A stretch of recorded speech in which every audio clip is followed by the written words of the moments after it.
Okay, I'm going to combine a couple of movie genres here. Because today we're going to do Night of the Creeps, and I'm going to try to do all 4 prom night movies. Why am I combining those? Well, you still have kind of a similar feel between all of them, you know. But first, Night of the Creeps. For the longest time, this movie scared crap out of me. It's a combination like slasher flick, zombie flick, alien invasion flick. Essentially, you have a meteor crash land,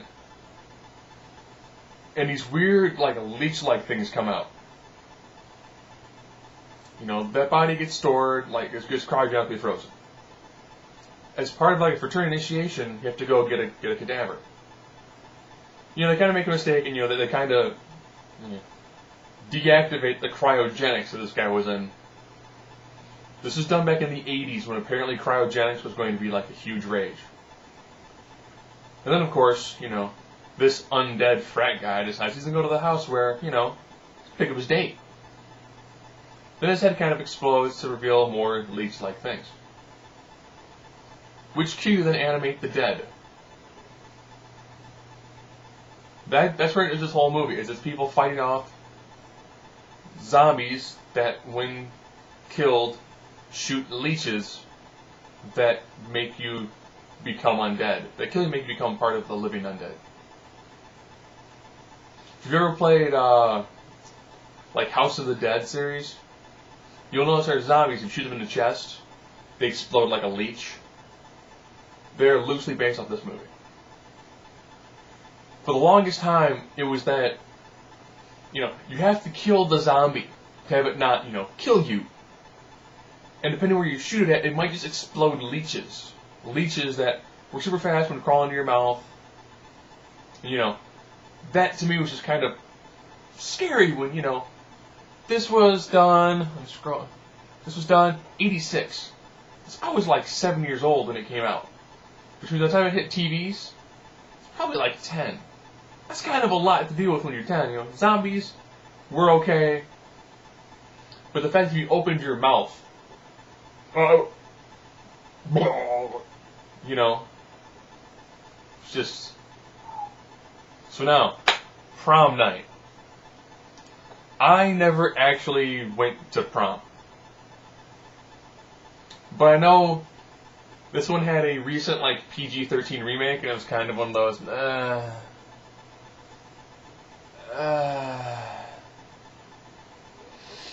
you know, essentially you kind of have, like, this is a slasher flick, essentially set kind of with prom as the backdrop. Nothing that's really, like, over the top. You know, essentially it's just,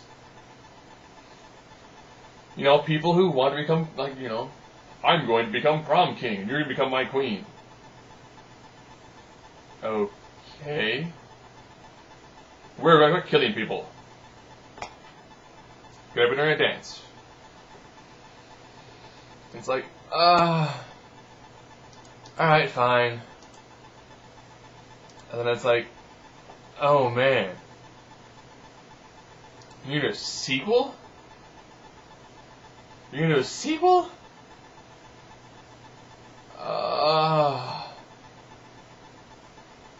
And this one has, again, you know, the fairly standard, you know, it's got that kind of like pseudo-trashy bad girl.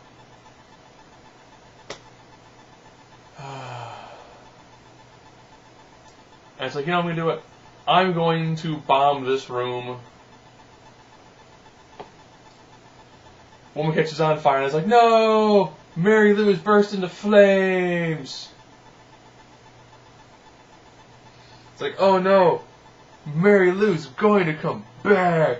Da-da-da! So you actually have, like the soul of a fairly, I guess now we'd call her alpha woman. It's essentially kind of, you know, like killing people with, you know, nightmarish visions. So you kind of have, like, evil prom queen spirit. Again, this was kind of during the time, you know, this is like towards the end of like the slasher heyday. And the first one was a standard slasher. This one you now have killer ghosts. Because apparently there was a time when killer ghost was by far just the way to go.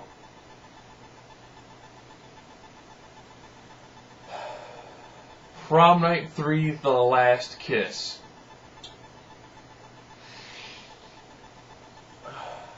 This is less of a horror movie. It works well because it's, this is one of this is actually a pretty good spoof of, of the teen slasher genre, as well as, the previous two movies. And you kind of go, well, okay. So the third one essentially is a spoof of the first two. Okay. And you know what? It's okay. If you're planning on watching a really scary one, I probably wouldn't go for this one. It's got some movies where it's it's pretty good, but it's primarily a comedy. It keeps some of the threats in the second one, but it tries to make it a lot more humorous. Now, Prom Night 4. Looking at early 90s release date here. You can tell a movie is done when it was scheduled to be released near Valentine's Day. And then they just kind of went, this is going nowhere. Screw it. Direct to video. Movies nowadays that are bad tend to not go from alright, you're going to be in theaters for a week. You'll be on tape in 3 months. Don't worry. It'll be fine.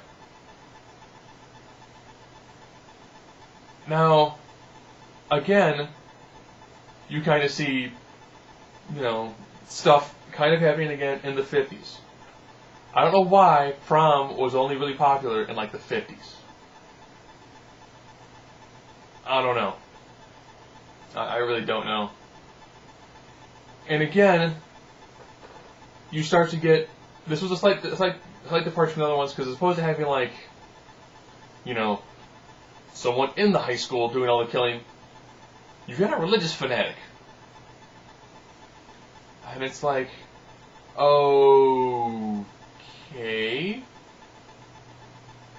And now all of a sudden, here we are again. And now we get to present day. It's okay.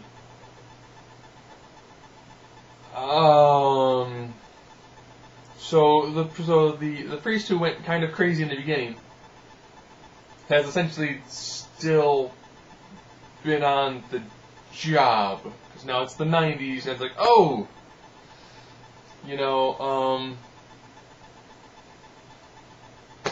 this is kind of how it is. It's not as good as you can tell. I have a hard time describing it because it's really not as good. So anyways, here we go. Prom Night 1, you're pretty good. It's your basic 80s slasher. The remake, I would say stay away from at all costs, unless you like Britney Snow, so that's her name. Prom Night 2, try to do the whole ghost possession sort of deal. Prom Night 3 is the comedy. Prom Night 4 was the part that essentially killed the series. And Night of the Creeps, if you want to see zombies that spit alien leeches